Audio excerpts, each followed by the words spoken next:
বিগত শেখ হাসিনার সরকার, আওয়ামী লীগের সরকার বাংলাদেশ থেকে ২৮ লাখ কোটি টাকা পাচার করেছিল বিদেশে। এমন অভিযোগ করেছিল, এমন দাবি করেছিল ডক্টর ইউনূসের অন্তর্বর্তীকালীন সরকার।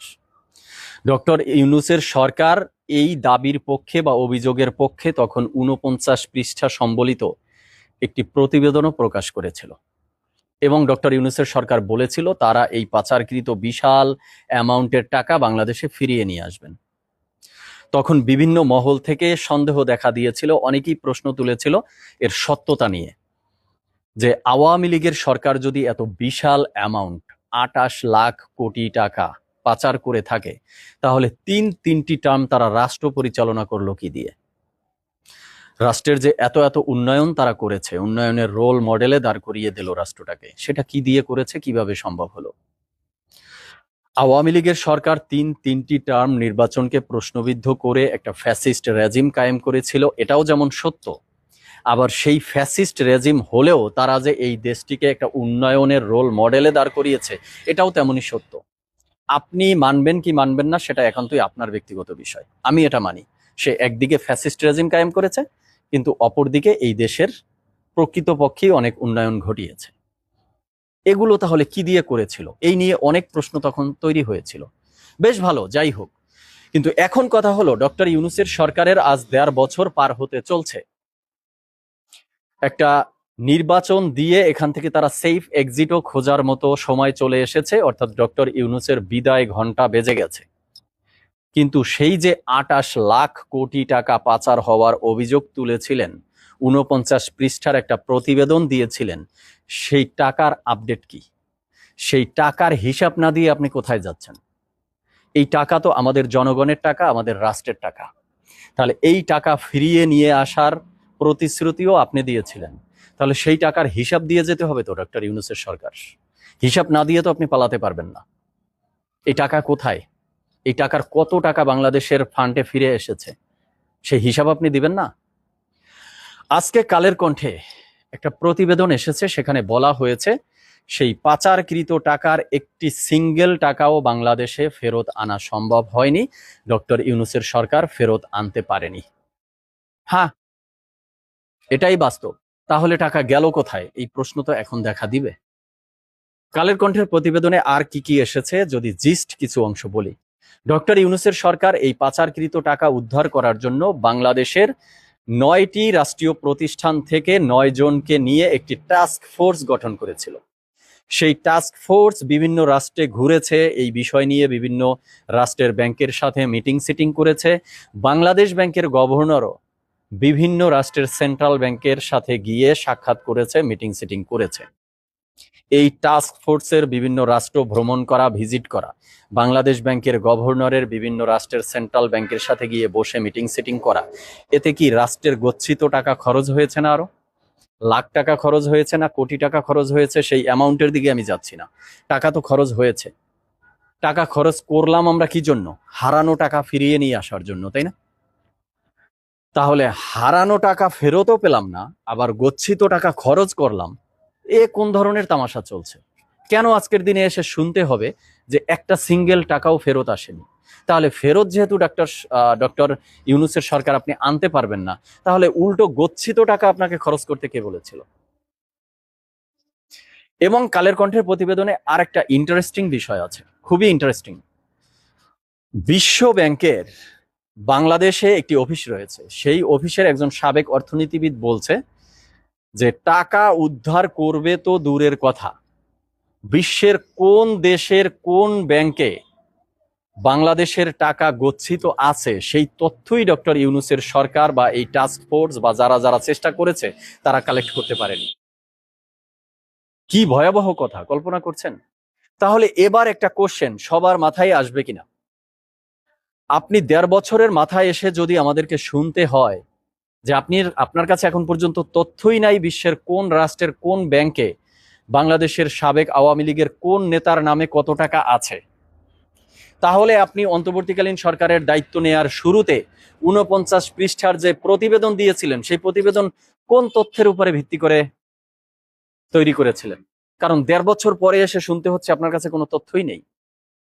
তাহলে তখন তথ্য কোথায় পেয়েছিলেন? আসমান থেকে নাজিল হয়েছিল ডক্টর ইউনূসের সরকারের প্রতি? তাহলে এখন বেশ কয়েকটা প্রশ্ন মাথায় ঘুরপাক খাচ্ছে, এগুলোই আমি আপনাদের সাথে শেয়ার করতে চাচ্ছি। নাম্বার ওয়ান, তাহলে এখন দিন শেষে এসে ডক্টর ইউনূসের সেই অভিযোগ যে আওয়ামী লীগের সরকার বিগত 15 বছরে 28 লাখ কোটি টাকা পাচার করেছে, এই অভিযোগটি কি তাহলে মিথ্যা ছিল? তখন যারা যারা সন্দেহ পোষণ করেছিল সেটি সত্যি হলো যে এই অভিযোগ সত্য না, এটা মিথ্যা। মিথ্যা না হলে আপনি টাকা উদ্ধার করতে পারলেন না কেন? এটা গেল একটা প্রশ্ন।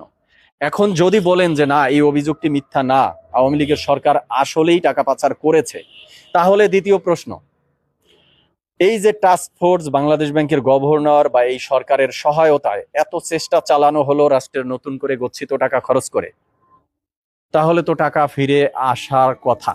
সেটা 50% হোক, 100% হোক, 60% হোক, একটা অ্যামাউন্ট তো ফিরে আসার কথা। টাকা ফিরে আসলো না কেন? আজকে কেন 1.5 বছরের মাথায় এসে শুনতে হয় একটি সিঙ্গেল টাকাও ফিরে আসেনি? তাহলে দ্বিতীয় প্রশ্নের উদয় হয় না যে টাকা উদ্ধার হয়েছে, কিন্তু সেটা রাষ্ট্রীয় কোষাগারে না এসে সেকেন্ড বার আবার পাচার হলো না তো? আমি বলতে চাচ্ছি এটা, যে রাষ্ট্রের টাকা আওয়ামী লীগের সরকার অবৈধভাবে এখানে পাচার করেছে, এখন এখানের টাকাটা তো আবার রাষ্ট্রের কাছে চলে যাওয়ার কথা, কিন্তু সেটা না হয়ে এখানের টাকা আবার এখানে চলে আসলো না তো? মানে পাচারের টাকা আবার পাচার হয়ে গেল না তো? না হলে রাষ্ট্রের খাতে টাকা আসবে না কেন? যদি বলেন যে না, আওয়ামী লীগের সরকার টাকা পাচারও করেছে, সেই টাকা দ্বিতীয়বার পাচার হয়নি, তাহলে তৃতীয় নাম্বার কোশ্চেন, ডক্টর ইউনূসের সরকারের এই যে আন্তর্জাতিক ব্যক্তিত্ব, সকল রাষ্ট্রে তার পরিচিতি, সে চাইলেই এই টাকা উদ্ধার করতে পারবে, সকল রাষ্ট্রে তাকে সহায়তা করবে, শুরুর দিক থেকে এই বক্তব্যগুলোই তো দেওয়া হতো।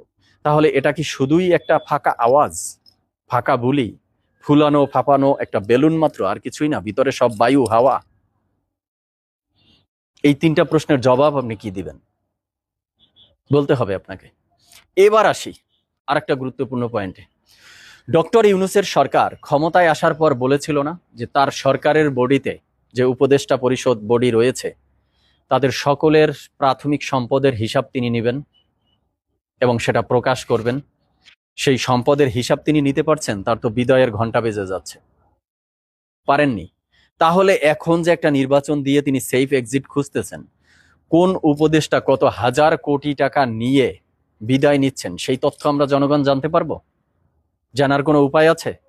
নেই, কারণ সে কত হাজার কোটি টাকার মালিক থাকা অবস্থায় উপদেষ্টার চেয়ারে বসেছিল সেটাই তো জানা গেল না। এই যে আওয়ামী লীগ সরকারের পতনের পর তার বিরুদ্ধে 28 লাখ কোটি টাকা পাচারের অভিযোগ তোলা হয়েছে, ডক্টর ইউনূসের সরকার, আপনার সরকারের বডির হাত ধরে টাকা পাচার হয়নি? আপনারা হাজার হাজার কোটি টাকা পাচার করেননি?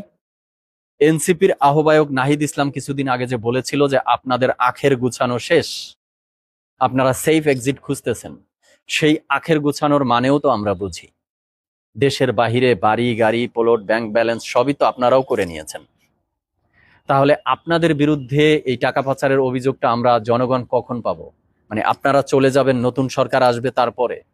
তার মানে বাংলাদেশের প্রতিটি সরকার হাজার হাজার কোটি টাকা পাচার করবে, তারা ক্ষমতায় থাকতে আমরা কিছুই জানবো না, ক্ষমতা চেঞ্জ হয়ে গেলেই তারপরে আমরা জানতে পারবো বিষয়টা, তাই? আর ডক্টর ইউনূসের সরকার, আপনারা হাজার কোটি টাকা নতুন করে পাচার করেছেন, পাচার করে যাতে ধরা না পড়েন সেই জন্যই আপনারা তাহলে সেই শুরুর দিকের উদ্যোগটা বাস্তবায়ন করেননি, উপদেষ্টাদের সম্পদের বিবরণ আপনারা নিতে ব্যর্থ হয়েছেন। ব্যর্থ হয়েছেন বলতে আপনারাও যে পাচার করবেন সেটার রাস্তা ক্লিয়ার রেখেছিলেন।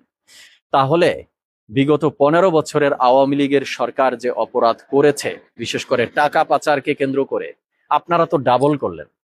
শেখ হাসিনা সরকার তো শুধু টাকা পাচার করেছিল, আর আপনারা তো জাতিকে সেই টাকা পাচার হওয়া থেকে উদ্ধার করার জন্য আশ্বাস দিয়েছেন। সেই উদ্ধারের জন্য নতুন করে টাস্ক ফোর্সের পিছনে রাষ্ট্রের টাকা খরচ করেছেন, রাষ্ট্রের গচ্ছিত টাকা নতুন করে খরচ করেছেন, এবং যাওয়ার বেলায় আপনারাও নতুন করে হাজার হাজার কোটি টাকা পাচার করে এই দেশ থেকে নিয়ে যাচ্ছেন। দর্শক শ্রোতা, শেষ পর্যন্ত এসে একটা কথাই বলতে চাই, ডক্টর ইউনূসের সরকার এসে এই আন্তর্জাতিক ব্যক্তিত্বের বৃত্তের ফাঁকা আওয়াজ আর ফাঁকা বুলি দিয়ে যা প্রমাণ করলো আমাদের কাছে, ছাগল দিয়ে কোনোদিন হাল চাষ হয় না। হাল চাষ গরু দিয়েই করতে হয়। ছাগল আর গরু সাইড টু সাইড কম্পেয়ার করলে কাছাকাছি মনে হয়, 4টা পা আছে, একটা লেজ আছে, একটা মাথা আছে, 2টো শিং আছে, 2টো কান আছে, বাট ছাগল দিয়ে হাল চাষ হয় না। তাই দেশের শাসনভার, দেশের দায়িত্ব রাজনৈতিক সরকারের কাছেই আসলে থাকা উচিত। এই আন্তর্জাতিক ব্যক্তিত্ব নোবেল লরিয়েট মার্কা ছাগল দ্বারা আর যাই হোক হাল চাষ করা পসিবল না। না হলে তার সরকারের অধীনে এই 1.5 বছরের মধ্যে 40টি এক্সট্রা জুডিশিয়াল কিলিং হওয়ার কথা না, বিচার বহির্ভূত হত্যাকাণ্ড। 40টি তো মিডিয়ায় এসেছে, এটি তো অফিসিয়ালি। আনঅফিসিয়ালি এর কয়েক গুণ। খুন, ধর্ষণ, নারী ধর্ষণ, শিশু ধর্ষণ, কোপাকুপি, মারামারি, পিটাপিটি, কোনটা হচ্ছে না এই সরকারের অধীনে এসে? তার মানে ছাগল দিয়ে যে হাল চাষ হয় না, এটা তার একদম একটা উৎকৃষ্ট উত্তম মানের উদাহরণ। দর্শক শ্রোতা, আজকে আর আলোচনা বাড়াবো না।